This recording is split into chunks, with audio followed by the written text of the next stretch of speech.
乡亲啊，肉圆大车饼，中华肉圆皮酥鸭济，食着真过瘾。啊，那南投的肉圆有2种的食法，真享受。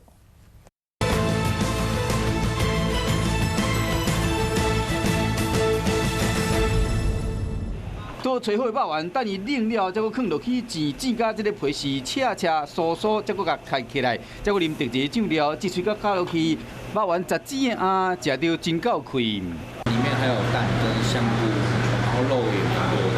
这个肉圆是我第一次吃，这么好吃。 中华这间肉圆，逐工店内人客拢是有够济，因肉圆好食的秘诀，除了用肉片做鸭，搁淋香菇甲卵，而且为了要肉圆的皮食起来较酥，爱煎2摆。的皮是酥皮的，它一般来讲的话，酥皮的话油温比较高。你觉得你心目中第一名的肉圆是哪里？彰化的。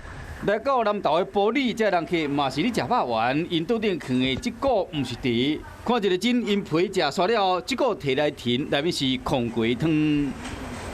在地的特色，里面的馅料那个肉汁再加高汤，就变成很好喝的一种高汤品味。原来南投肉圆的秘密武器就是这个控鸡汤，皮先食煞，再搁连肉仔汤做伙食，这是在地人才会晓的食法。类似以前古时候流传下来的洗碗汤，一方面可以帮我们洗一下碗，然后一方面又可以品尝汤。大份肉圆拢有放3片肉，搁有咸菜、笋仔角，因为肉圆刚才煎过一摆，所以讲皮食起来真 Q。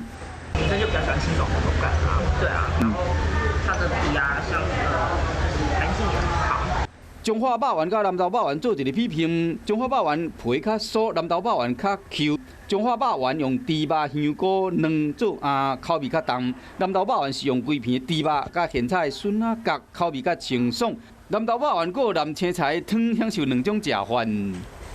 彰化第一名。你支持埔里肉圆？对。 2种充满在地特色肉圆摕来做比拼，唔知乡亲爱食倒一种。